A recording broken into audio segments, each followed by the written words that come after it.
soon as he took it over, it was just like, boom, the place grew again. I'm like, fuck, that's exactly what it needed. Like, it was the best decision. And then, I sold the gym.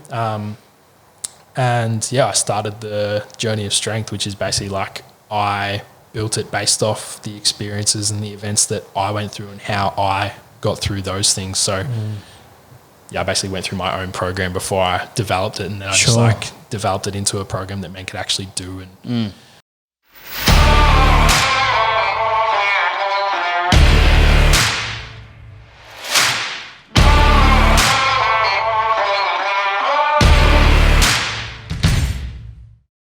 So we are back. It's been a hot minute.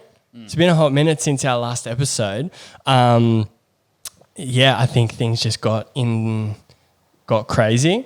Jared and I took on base, and we started implementing other things with Bridge the Gap. And Mitch, you started the side hustle with Nick, which is super, super exciting and very aligned. So that's very, very awesome. There's been so much going on. But we are here now, and we're kicking it off with a banger with Jacob Weatherley from Newcastle.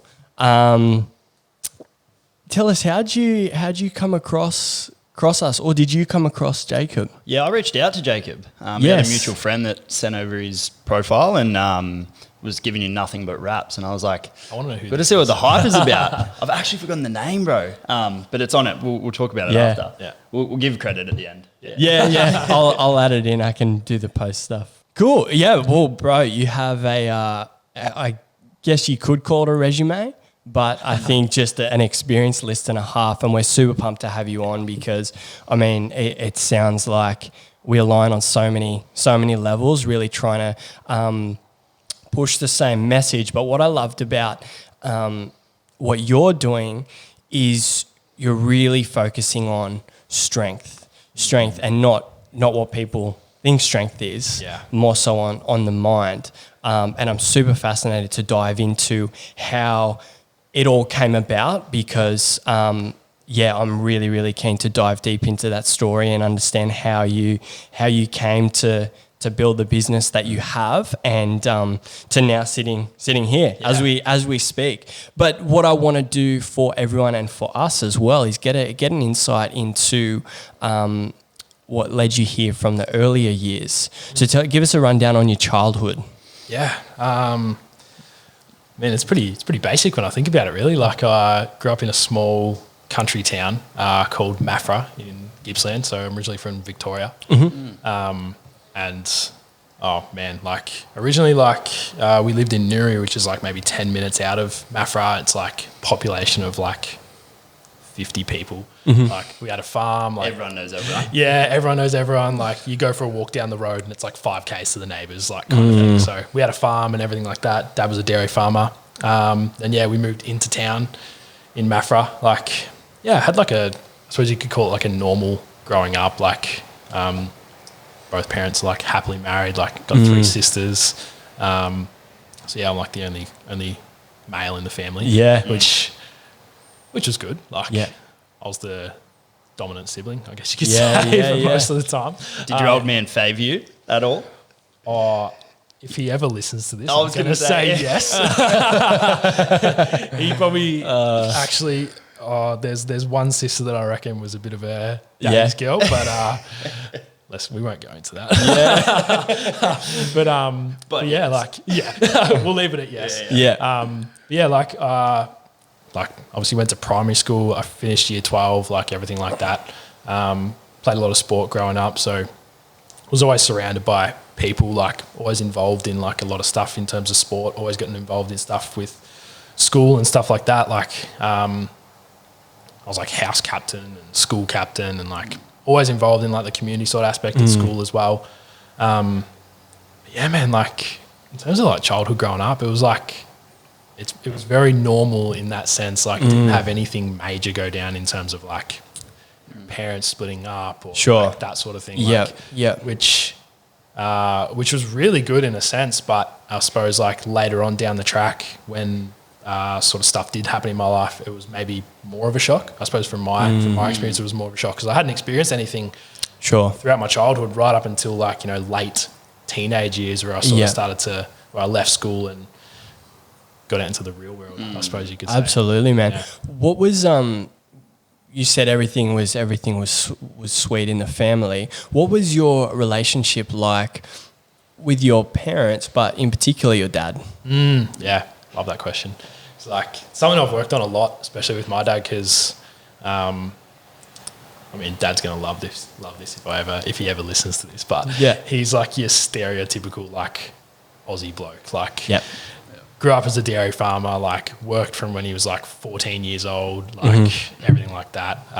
He had like a fencing business, and now he drives trucks and excavators. Like, wears a blue singlet and jeans and steel caps every day. Like, so good. Flannel shirt on the weekends. Like, goes down the pub. Like, kind of thing. Like, just your stereotypical Aussie bloke. But in saying that as well, when I say like stereotypical Aussie bloke, I suppose from his generation as well, just emotional capacity of like a brick. Like, never really had a deeper conversation with Dad as a kid. Like, it was always just like the hard-edged kind of like conversation. Like, I'd have a shit game of footy and I'd get in the car afterwards and I'd be like, that was fucked. He'd be like, you'll be right next week. Like, kind of thing. Just didn't talk about it. Just brush it off. He'd be like, yeah, you'll be right, mate. Next week. Like, just go hard at training or something like that. Like, and even when I had like a incredible game of footy, like, or whatever, I'd get in the car and be like, fuck, that was good. He'd be like, yeah, you played it right. Like, just nothing. Like, just the same, no matter what. Exactly. Yeah, I love that. So, like, in terms of that, relationship with Dad, younger years was like, I guess there wasn't a relationship, I guess you could say. But in terms of that, like, again, there wasn't anything wrong with it. Like, I mean, it worked. Like, the relationship worked as a kid, and then I sort of, as I started to develop and, you know, I started to get more in tune with understanding myself and everything like that, I was just like, oh shit, there's probably some stuff that I need to work on with Dad, like actually asking him how he's going. And like, I tried for ages to ask him how he's going, and he'd go, good, mate. Like, what are you talking about? Kind of thing. Like, would still try to brush it off. But then it was more, especially for him, like, I saw him as a role model growing up for sure. Like, his ability to work so hard, like, definitely I took on a lot of that for sure. Like, when I started working, like, I just worked so hard for like what I wanted to get. So that was really cool. But then I think the roles might have reversed when I started to develop a lot more. I almost became his role model in the sense of like, he was seeing me like doing all this stuff, like for mental health, and like having all these conversations, and like, you know, being open and talking about the shit that I'd been through. And some of the shit I hadn't told him, like, I just kept it from him because I was like, I don't know, whether it was shame or guilt or whatever. And started talking to him about it, and he was just like, oh shit, like, you know, thanks for telling me, like, I experienced this, which is similar. And I was like, oh fuck, like, holy it just shit. opens up a can of worms. Like, the floodgates open, man. Like, it was like, we're having conversations, like, he'll just ring me and like, we'll just talk about like our day, which is like, it seems like nothing, but for him, I suppose, from how I knew him as a younger kid, it's just been like, good on you, mate. Like, that's as much as I get out of him, for him to even just be like, today was good. Actually, I had this challenge and blah, blah, but this was good. And it's just like, fuck, like, to even get that conversation out of him now is huge. So absolutely. It's so funny. And the reason I asked that question, our last event that we had was on parental influence. And I think it's so fascinating how many guys in our generation have the exact same relationship with, and as you're talking, I'm just like, yep, this is my dad. Bro, I grew up on a farm. My dad wasn't, my dad's in earth moving, drive excavators, but hobby farm, but still the same thing. How you going? Everything was more about me, and still kind of is, but like you said, once you kind of start to put your stuff out there, and it's not, I feel like the conversation then can come from, they've heard you say it, not directly to them because it's not the relationship that you have, but it allows for more conversation between you two then. It's kind of like a middle ground. And so it's just so, like, listening to you talk, I'm just like, That's probably a good question, is like, did you find that transition period hard? Because obviously you know, there was this, I wouldn't say blockage, it's just the way things were when you were younger. But when you started to initiate those conversations, because it was such a different thing for your old man, was it tough for him at the start? Oh yeah, I think, and I don't think he realised it either. I think it was just because it was so conditioned into him just to not talk. Yeah. Like, well, they don't know any different, right? yeah, right. Like, I suppose, like, I would try and engage in the conversation, like I said, and then his wall would just go up. Yeah. And, like, I would see it, like, I would notice it, and I'd be like, okay, cool, like, I'll try next time. And then, I don't know how many times I tried. It would have been hundreds. Like, it was a long process. And then, like you were saying, it was just like, be the change. Like, be the change he needed to see. So it was more like, and then for a period of time, I just didn't engage in conversation with him. I just did my own thing. Like, I was doing my own stuff with the gym, and like, now I'm doing this sort of stuff. And it's like, it's only been in like the last 12 months that the relationship with me and him's like really come along, because now that I've dived a lot more into this stuff, he's like, oh fuck, like, seeing what he's been through and blah blah blah. Now he's doing this. It's like, well, fuck, like, I think he's nearly 60. Yeah, actually. Hope he doesn't listen to this now. That was my dad. 55, mate. Yeah. Fucking 40. I'll probably get a phone call in a sec. He'll just know. He's obviously been on the planet a lot longer than me, so he's had a lot of experience with whatever he's experienced and stuff like that. So I mean, it's pretty fulfilling to know that in like a few years he's gone from being a brick to yeah, because we all do go through the same stuff. Like, I mean, obviously not, we have different realities and we do have different experiences, but the adversities and the bouts of tough times, relationships and mental health, and we all deal with it differently, but it's all still there. And I think it's just harder for that generation to speak up. They dealt with it differently. And although on the outside everything's all good, mate, like you'll be right, it's not always the case. Or if they think it is, there's always stuff there. And when you open up that can of worms, man, it's hard to see. Like, I never saw my dad cry ever. I think the first time I ever saw him cry was when my nan died, which was maybe 7 years ago. And it was he had a cry and then wiped it away and walked away. Didn't want me to see it. And then it's been more frequent. He's tapped into that emotional side. But it's beautiful to see at the same time. Like, I really admire it and respect it, because I can understand how hard it must be. Not even to the full extent, because I'm not a father either. But you can see there's a lot of strength in showing that vulnerability. So, okay, moving forward now, take us through to probably through those high school years, and then when did you move from the farm? Are your parents still out on the farm? Nah, they sold the farm like just before we moved into town. So right, okay. Jeez. Pushing it. Yeah, this is going to test the memory back. Would have been like 2006, 2007 sort of time. So you were still in school? Yeah. Like, I remember starting high school and we were living in town. So around 2006, 2007. So. Where was town for you? Maffra. Okay.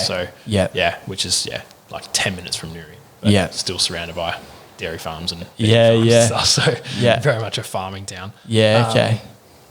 But like, in terms of high school, like, like, again, it was pretty normal in high school. Like, wasn't an excellent student, I guess you could say. Like, especially in younger years, I was a bit of a brat. Like, suspended a couple of times, like detention fairly regularly, and getting the wrong crowd, and like getting to fights at school a little bit. And as you progress through, you're just like, fuck, I was an idiot back then. Like, you start to pull your head in. And then hindsight. Yeah, exactly, man. Like, and then by the time like year 10, 11 and 12 come around, I was like, house captain and like school captain in year 12, and like, so I'm not saying, I look back now and I'm like, I probably could have tried harder. But why did you go for that role as captain, that leadership role?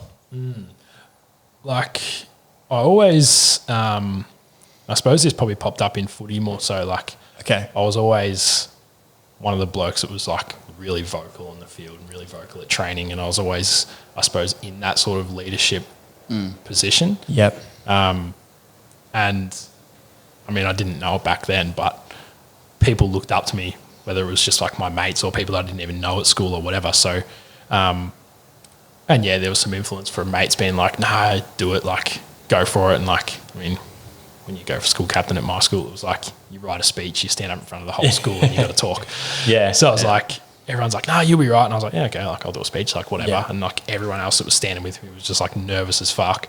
Yeah. And I was got up and I was like, yep, like said my speech. And yeah, like Interesting. I suppose I like to say it comes naturally, but I feel like leadership's definitely a skill you can like develop for sure. And like, I look back now and I'm like, yeah, I've definitely developed that skill a lot, because I mean, leadership's not just, you know, being at the front and being good at everything you do and hoping that people follow you, right? It's Sure. like, Yeah. it's almost like that wolf pack analogy where like the alpha of the wolf pack always is at the back. Yeah, I'm seeing that. Yeah, right. So it's like, yeah, there are times when you need to stand up at the front and like be like, come on guys, like this is the way to go. But then there's times where you can hang back and you just sort of assess where everyone's at and you can help each person because you know what they're sort of doing. So like, it's like if there's a wolf that's limping a bit and they're like third in line, like the guy at the back can see it and then he can go up and help them or whatever. So Yeah. I love that. yeah, like especially through school, like I feel like I always had the ability to, I suppose, read what was going on and then sort of like jump in and help and guide when I needed to. Yeah. So, and then, yeah, that was super relevant in footy as well, because there was like, I was always in like a leadership role with footy too. Like, I've like captained footy sides and stuff like that. And like, there'd be like, especially in juniors, there'd be like young kids that come into like, you'd be playing like under 18s, AFL by the way, not NRL. Yeah. You play like under 18s and then you have like 15-year-old kids that double up training from their under 16s training and they want to train with like the older guys and stuff like that. And then you get this like skinny little kid that's like 40 kilos who's like shaking and cold on like a winter night. Yeah. So like even just like guiding them and encouraging them to like do well and stuff like that. Like, and I bring it back to like the ability to just like see what's going on for people. Like being able to just like give them a, like, even if it's just like, come on mate, like keep going, we've only got 10 minutes. Even if it's just something as simple as that, even on the other end of the spectrum, like actually going over and like chatting with him and being like, what's up, man? Like, come on, we're standing over here. Like, so you got to go kick it to that guy and then run there. Like, if it's something more extensive to that, then yeah, I feel like I always had the ability to do that. So, and it is a powerful skill. And I think when you have it naturally, it's hard to see that. But it definitely stands out and not many people do have that ability. Yeah, that is fascinating. So did you continue footy after school? Yeah. So I played footy all the way up until 2018. So yeah, played all through juniors and then like basically went straight into senior footy when I turned 18 and then played senior footy ever since. So and yeah, I played for Mafra in the seniors and then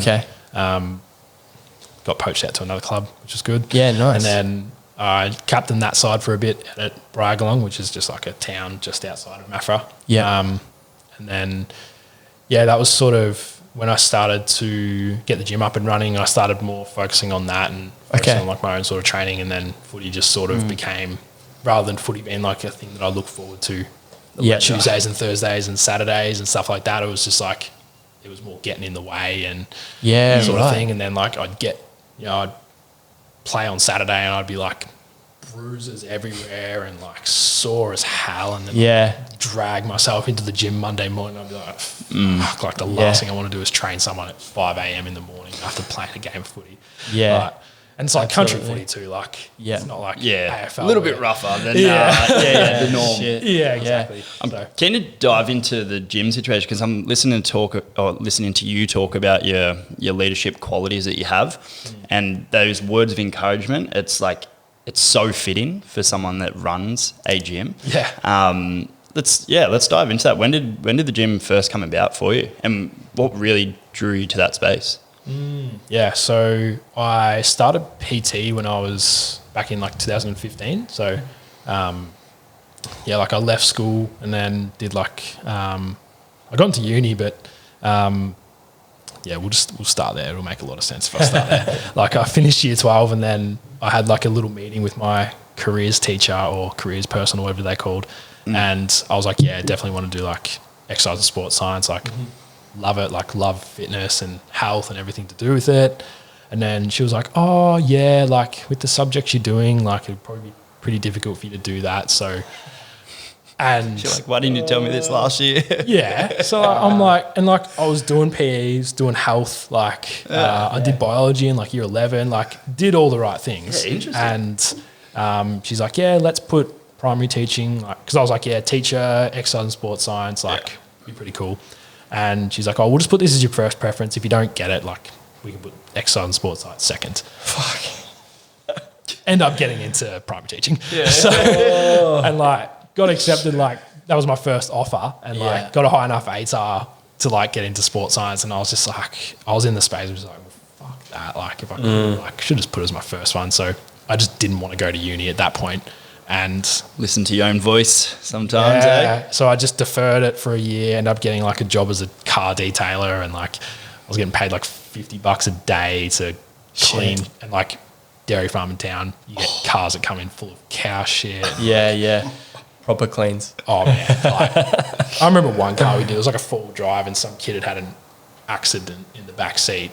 Lovely. Yep. So like you got to wet it, and then you got to like suck it out of the foam. And like the smell, man. Like, I'm so glad I don't do that anymore. Like, I mean, it was good. I was like 18, fresh out of school. I'm like, make some money. Like, bought my own car, like that kind of thing. So But did that for like a couple of years, and then the guy that my boss of the detailing place, his wife owned a gym, and one day he was just like, oh, do you go to the gym? And I'm like, oh, a little bit, like whatever. And he's like, yeah, come train for a bit, and then that's basically how like I started going to the gym, and then end up like picking up a shift there like once a week, just on like a Friday night, like vacuuming the place and like wiping the machines down and stuff like that, and like just talking to members and stuff like that. So that was cool. And then end up doing my Cert 3 and 4. And then 2015 the whole thing kicked off. Started my own business in PT, stopped detailing, and then things were going really well. Like, when I first started, it was like the classic $10 for an hour session, and like shit. Mine was free, bro. So oh really? Yeah. Better than me at the start. It was like $10 for an hour session, and like I'd do, you'd be doing like 12-hour days and making like nothing, and like I'd go to the supermarket like after I finished work, and I'd buy my tins of tuna and like like buy the 70-cent hustle, buy the 70-cent tins of tuna, and like still living at home, and like but really wanted to be independent, so I'd buy my own food. So even if it is the 70-cent can of tuna. And like I'd come home, and like mum would be like, oh, have you got dinner? And I'm like, open my tin of tuna, ting, ting, ting, tip it out on the plate. They got a casserole with like all the chives and stuff, and you're just Darling, there's some there for you. You're too damn proud. I'm fine. I can do it myself. That was the whole thing. So. I got my own salt. Exactly. And so then good. I ended up a guy I went to school with who I ended up hiring him as my like coach before I started my own PT stuff. Like when I first started going to the gym, he was working there, and I started doing like PT with him to get into it. And then he ended up moving to Melbourne. I started my own PT course, and he got into like business coaching. And then I think it was like, middle of 2015, he reached out, and he was just like, we should do some work together. And I was like, sweet, like get a coach. So basically like threw all my money at him that I had saved up, which was like nothing. And then, paid to do his coaching. And like, that's when everything really started to take off, like in terms of the PT business, like, He was a business coach? Yeah, he was business coach for gyms and PTs. Trainers. Yeah, exactly. Like that was what he was when he first started. And got into that, and like business took off, man. Like it was so good. I remember sitting down, it took him like 3 goes to like get me onto his coaching. He's like, you need to do this. And I'm like, nah, man, I can't. Like, come on. Charge $10 a session here. Like. You see what I'm eating? I'm saying that as I'm still eating my tuna. And like, so like, I remember sitting down at a cafe with him, and he's just like, what's the dream? Like, what's the long-term plan? I'm like, oh man, like I'd love to have my own place. Like my own facility would be so rad. Like I'd do it like this. I'd have this equipment and blah, blah, blah. And like, not saying the gym that I worked at was like horrible, but, how am I going to describe it? Like the way they ran things probably wasn't as efficient as how you could run a gym. Right? Sure. And being a small town, talk moves quickly. I won't say anymore. Yeah. They were good people. So, yeah. Anyway, so I was like, I want my own gym. Like seeing how, because all I'd seen is how to run a gym basically into the ground. So I was like, this is not how it is, surely. Like, surely gyms can be this, and surely gyms can have this kind of community, and like, surely gyms can have this kind of thing. So sat down with him the first time. I think it was the second time I sat down with him. He's like, like, what's the long-term plan? I'm like, I want a gym. Like, I want it so bad. Like, I want to do it. This town needs it and everything like that. And then, towards the end of 2016, I ended up, changed like the whole branding of like my PT business, and like that was taken off, and then ended up getting another job during the day as like a labourer for like a building company, and then on the weekends I'd like do like waitering and like work in the bar for like a catering company in town as well. So get up at like 4:30, get to the gym at like 5, train clients for like half an hour back to back to like 7:30, go to the labouring job, back to the gym at 4, clients back to back sometimes till like 9 o'clock at night, and like footy training in between there because I was still playing footy, and then I'd play games on Saturday, and then basically I'd have my like bar gear, like the catering company's like work outfit in my footy bag, and I'd shower after footy and like put my black pants on and my button-up shirt and the sea boys like gotta go to work, and then I'd work till like 1 a.m. and like sometimes I'd work Friday nights and Sundays. So it was a hustle. Like I reckon I was clocking up like maybe like 75 hours or 80 hours a week of work. Practical as well, actually. Actual like physical work too. Like I'd get to Sundays and I'd just be like fucked. Like Saturday nights I'd get home after like working in the bar, and I would just like sometimes I wouldn't even eat. Like I'd have like a protein bar in my footy bag that I would just like chew on while I would work, and I'd be in the bar or like waiting tables and like not having dinner, and like I'd get home at like 1 a.m. and I just like face plant into the pillow and just like sleep. Like so but doing that like saved up a whole heap of cash to get the gym stuff opening and up and going. So come towards the end of 2016 and I was getting all that sorted. I was like searching for buildings and like getting permits sorted, so like everything was happening. I was like posting on social media being like, this is what's going to happen, this is what's coming to the town, like this is the kind of gym that I'm going to be opening, blah blah blah. And like it was like people seeing me as like this performer, like this young kid who's just like gone and got it. Like he's not just following the narrative of the town of just like getting a job at Woolies or whatever, like going to chase it. So and then end up going through like a really rough relationship breakup at the time. Like found some shit out that she was going behind my back and whatever, and like that hit hard. And then I think it was like after that, like 2 days after that, I had ordered all this equipment through this equipment company, and I won't name names, but they went into, I couldn't get onto them for ages. And like I'd paid up front for this equipment because I'd saved up all the money from working. I'm like, fuck yeah, like bang, this is the equipment I want, like blah, blah, blah. Like, yep, cool, we can do that. Deliver it at this time. I was like, sweet. They're like, this takes a little bit to get in. Yep, cool, all good. Like, boom, paid for it. And then, like 2 days after the breakup, I ended up getting onto a lady who's like, the company's gone into administration, and basically you're not going to get your equipment, and couldn't pay me my money back because they couldn't afford to. So like, I was like, what? Like, end up getting this like official email being like, this is what's happened, and like, blah, blah, blah. Like, shit. Yeah. And then, what came of that? Did they eventually pay it back? I got like 2 grams of equipment delivered. So I got like clips. I got clips, a couple of like medicine balls, like a couple of those plastic kettlebells, like just like little easy bars, and like. How did that affect you at that time? That's 2 very, very big changes to happen almost at the same time. I ended up, like that just put me in like the shittest headspace, because I was like, I've worked so hard for like 6 to 8 months, busted my ass, and then, I had the breakup, and then obviously that shit happened with the equipment, and I was just like, well, fuck, like I've been posting on social media and I've told everyone that I'm going to be doing this, and I'm this kind of guy, and I've performing at this super high level, and now it's just been like ripped from under my feet. And I was just like, well, fuck, what are people going to think of me? Like, I'm going to have to go to Kmart and buy some like rubber dumbbells. Like, I can't do that because I've told everyone that I'm this performer and I'm this high achiever. And I was like, well, fuck, like it's not even worth opening the gym anymore if I can't do that. And like, it's not even worth trying to get another relationship if this one doesn't work out. And like, I just like end up finding myself on the end of my bed, had a resistance band, like wrapped it around my neck a couple of times and like clipped it onto like a thing on the top of my wardrobe and just tried to yank it so tight. Yeah, in the moment, like in that moment, I was like so worked up, like emotionally. I was just like, well, fuck, this is the only way. This is the only way that, because like no one's going to care. Like it's not worth living anymore.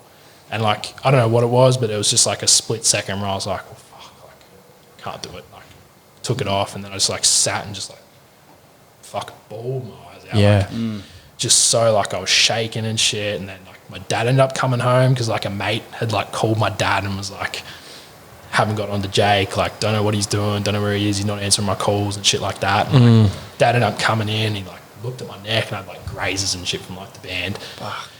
So yeah, he took me into hospital and like that, I think that was the first moment that I realised the mental health system is so flawed because like I got in there and they're like, oh, you're right. And I'm like, yeah. They're like, okay. I'm like, yeah. They're like, I was like, yeah. But like I said it as in like, yeah, I'm fine. Yeah. Like help Don't me. fucking talk to me. Yeah, like inside I'm like, fucking help me. out. Yeah.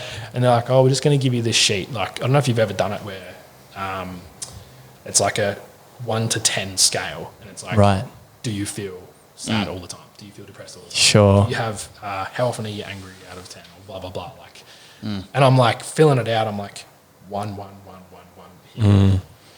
Like, I'm like, this is fucking stupid. Like, and then, yeah, nothing else happened from that. Like, didn't go see a psychologist, didn't do any of that. Like, it was just like, I was like, okay, I need to get the gym open now. So I was like, I kind of brushed it to the side and pushed it down. And I was like, nah, laser focus on getting the gym open. And then I just basically ignored it. Got the gym open. So yeah, we opened early 2017, like January, Feb 2017. Within 3 weeks, we had like 100 members. Within like 6 months, we had like 200. Yeah, like took off. Like crazy for a small town. Like just went ballistic. And like, yeah, like I was in the gym from like, I'd wake up at 4 a.m., be in the gym by 5. Like we went 24/7. So like I'd be there all the time, which had its benefits, but also had its negatives as well. Sure. It's a lot of time. Yeah, and we closed at 8 p.m. and then I'd get home by like 8:30 and then same thing for like 6 days a week. So didn't really have time to, I suppose, think about the shit that had happened before I got it open. So they ended up getting to a time where obviously the gym was going really well, like meeting a lot of people, everyone was loving it, like making good money, like training was going really well, I was playing really good footy and like everything was just going really well. And then it got to a point where I'd had a couple of shit games in footy and then all of a sudden I was feeling shit and then it was like the business was going like average and I was like, what the fuck's going on? And it was from this thing that you'd tucked away just all that time. Yeah, just like suppressed it so much. Like, and it was so easy for me to ignore it, right? Because I was just like, work, work, footy, train, sleep, work, footy, train, sleep. Like like laser focus. No time to think about what really happened.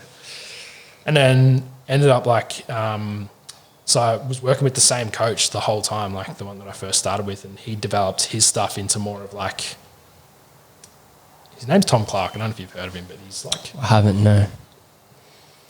He's like a wizard, man. Like he's just like, he's a legend. Like crazy, like knowledgeable. Like he's done a lot of work in like human behavior and like epic. The guy's like an encyclopedia, basically. It's crazy. Love that. Yeah. So like, obviously, like I was talking to him, I'm like, my business is having this challenge, and my business is having this challenge, and business and business and business. And he's like, yeah, cool. Like, how are you going? And I'm like, and it was a simple question like that. I was like, yeah, not that great. And then from there, it was like, yeah, cool. Like, what's happening? And then had a conversation and ended up coming back. I'm just like, yeah, like I'm still fucking thinking about like that time where I tried to fucking neck myself. Like it keeps coming back up. Like I think about it and I'm just like, oh, I'll just distract myself by writing a social media post or whatever. Or I've got a client in 10 minutes, so I'm just going to get ready for that or whatever. Yeah. So we ended up doing like a lot of like emotional clearing work around that and like a lot of we did like a belief system change around it and ended up coming down to like in that moment I realized that I didn't have the strength to die, so I must have the strength to live. So then from there I was like, well, fuck, if I'm going to live a strong life, like how am I going to live it? And then from there I was like, oh, fuck, this gym's not really aligned to me anymore.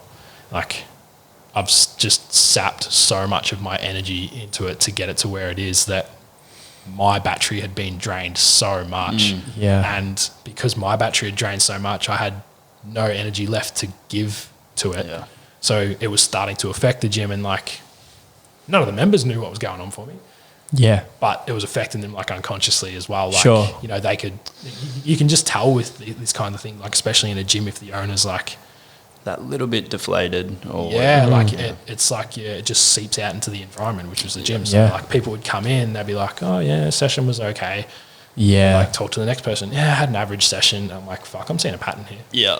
And then I just got to a point where I was like, yeah, this gym is just like not aligned to me anymore. And like that was when I made the decision I was like, oh, do I get a manager, or like then I can spend some more time away and I can you know, I had all these ideas about doing programs for men who had been through like similar stuff, which is basically like what I'm doing now.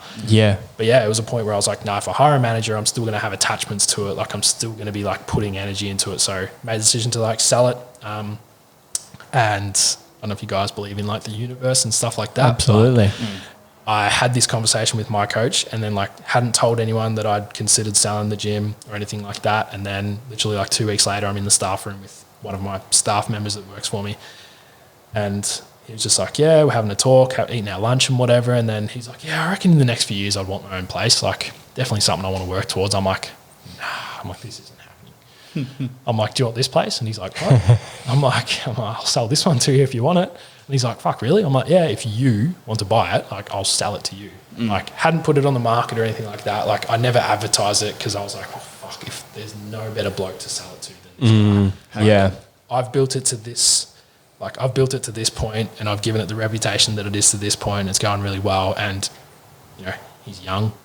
Like he was working under me, so he had very similar values. Like we're very aligned. Like we're best mates. He was my best man at my wedding as well. Sold it to him, and now obviously like it's shut at the moment, which is challenging for him. But he took it on, and like as soon as he took it over, it was just like boom, the place grew again. I'm like, fuck, that's exactly what it needed. Like, it was the best decision. And then, I sold the gym. And I started the journey of strength, which is basically like I built it based off the experiences and the events that I went through and how I got through those things. So, I basically went through my own program before I developed it. And then I just like developed it into a program that men could actually do. And it's fascinating listening to that, and because when I was looking at the posts you'd done and reading up on your story, I absolutely believe in the universe, and it's so funny how you just end up here.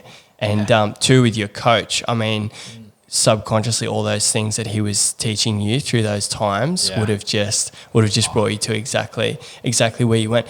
So, and I completely understand too, letting go of the business completely as well. It's a period that I went through with my business, still going through it as well, is that energetically, if you're still attached to it, it's like it's still there and you can't have it there. Exactly. You can't, and not a lot of people understand that.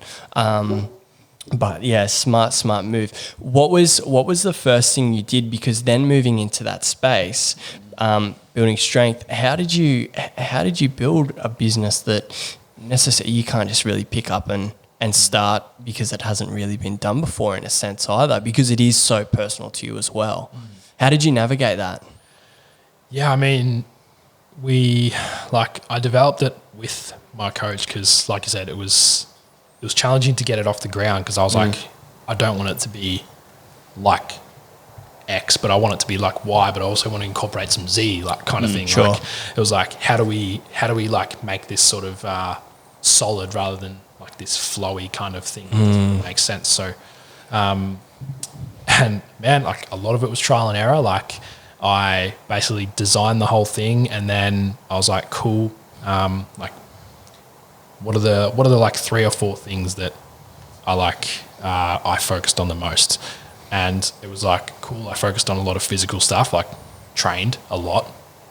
I did like a lot of personal development stuff and mindset work. So I was like, cool, the mental side's very important. Did like a lot of emotional clearing. So I was like, cool, the emotional side's very important. And also dived into like a lot of spirituality kind of stuff and like the higher self and like believing in the universe and like that kind of thing. So I was like, cool, physical, mental, emotional, spiritual. I'm like, sweet, there's my 4 pillars.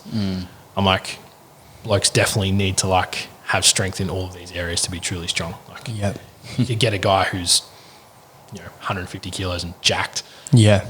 Physically, really good. Mentally, okay. Like emotionally, nah. Spiritually, nah. Yeah. So like, strong dude physically.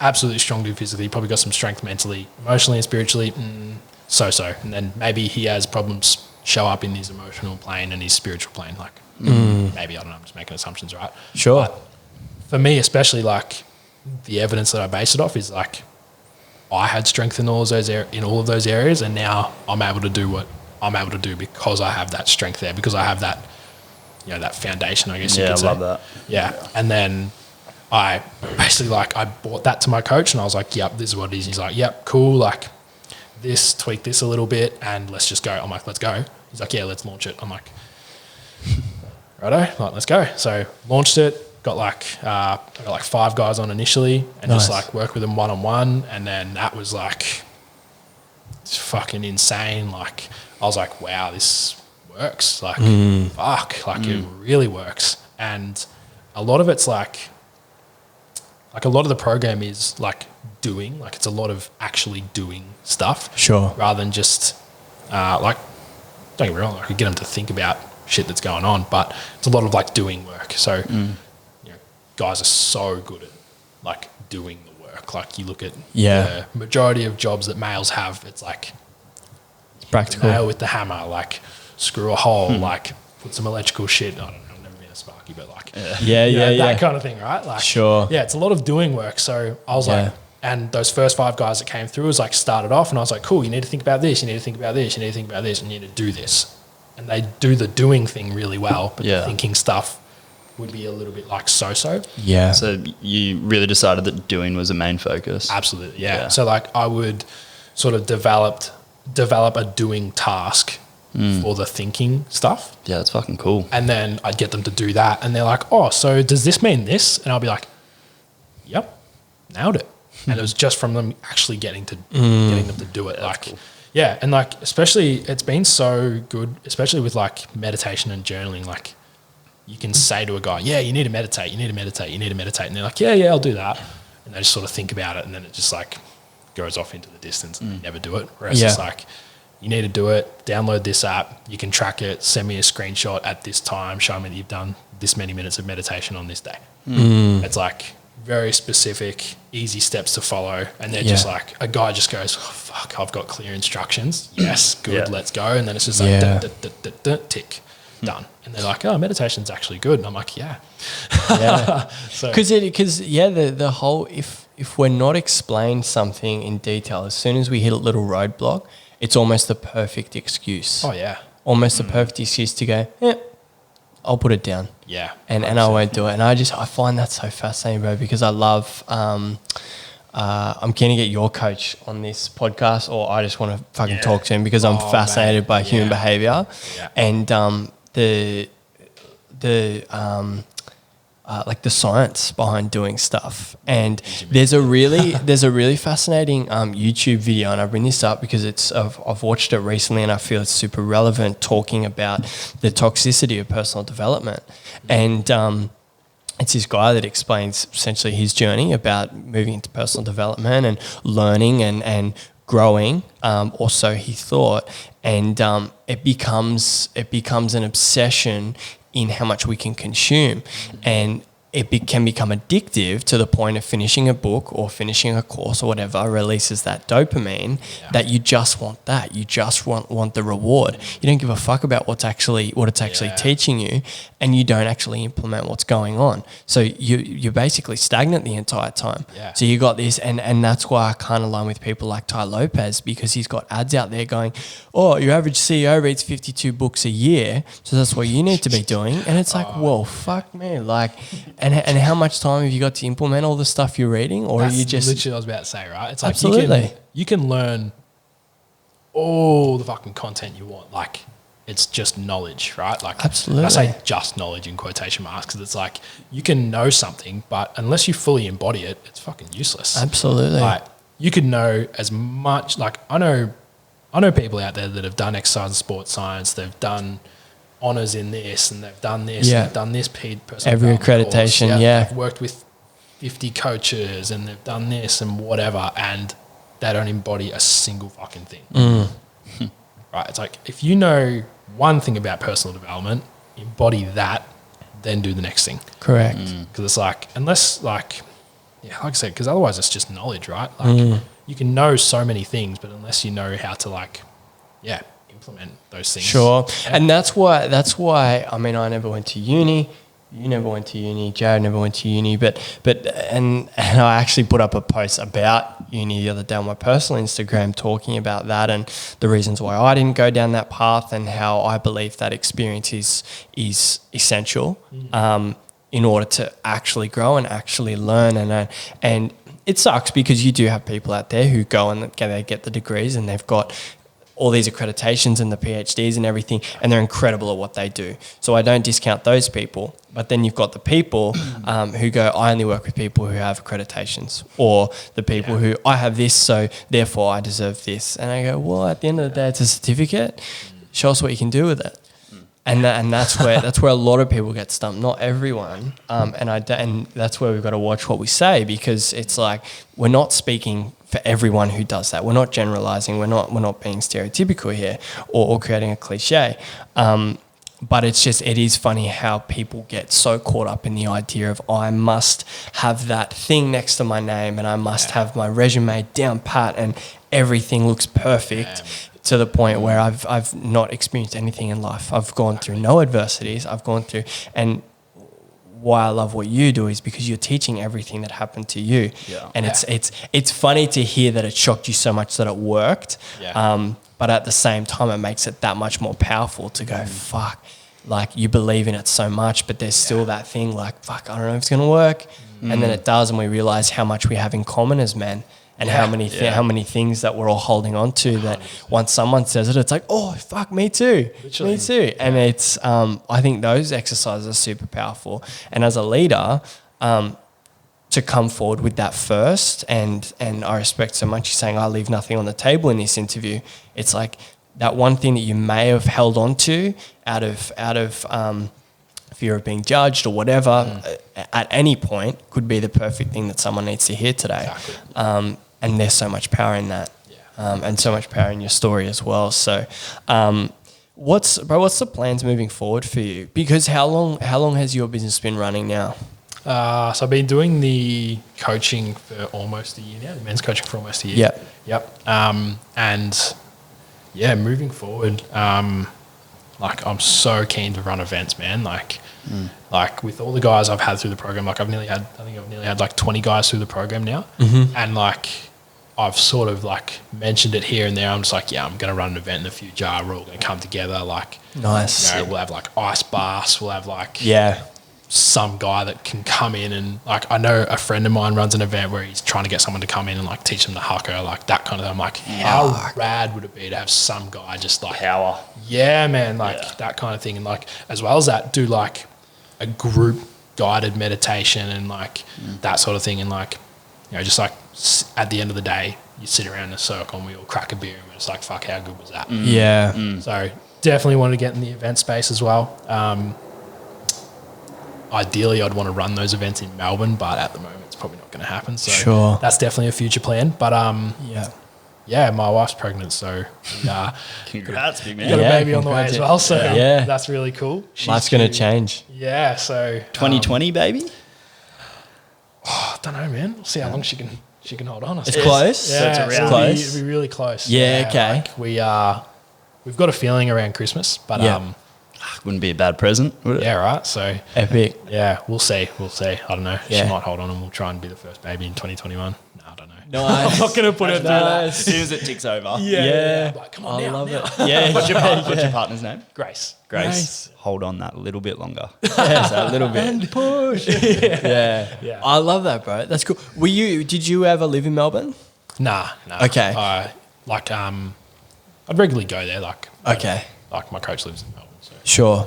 You go and do work with him. yeah, I'd go up there. Yeah, like cool. A day or two, and then Yeah. I've done events in Melbourne, but never lived there. Yeah, all the legends are from there. We were just talking about Shawnee. Damien and Sean, and you're wearing the Shaka shirt. Yeah. So Sean, shout out to you, bro. We'll make sure he listens to this one. But yeah, man, all the legends are down there. It's such an incredible space. And the one thing that really stood out for me while you were talking was how much of an impact your coach had. And just to not make a big deal of it, just go, cool, we're on. Let's start. Let's Exactly, start. And I think it's exactly what you needed. Yeah, man. That's been so common with the guys that I coach too. It's like one thing I found was like men are so reluctant to like get help as well. Sure. Especially from like another guy. And, I've coached guys who are 18, 19, and I've coached guys that are like 40. So like, Yeah, wow. and especially like with the older guys, they see like a young kid like doing this sort of stuff. They're like, what could I possibly learn from him?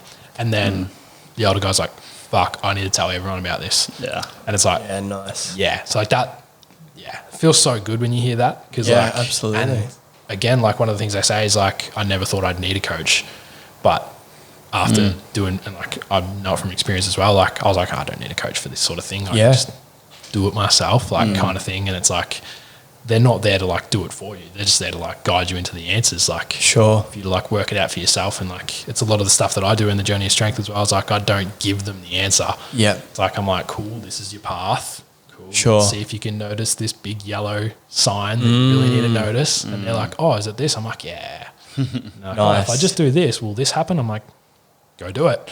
Yeah. And that's like the I'm waiting doing to find thing out. again. Yeah. So yeah. It's, It is an incredible space, man. And I can definitely say I was in the boat. I was lucky to have mentors growing up in the industry that I was in earlier on. But working with Dan, who lives just over here, we had him on the podcast, Dan Ballard. I went to Bali with him, and very, very similar, just seeds, just seeds everywhere.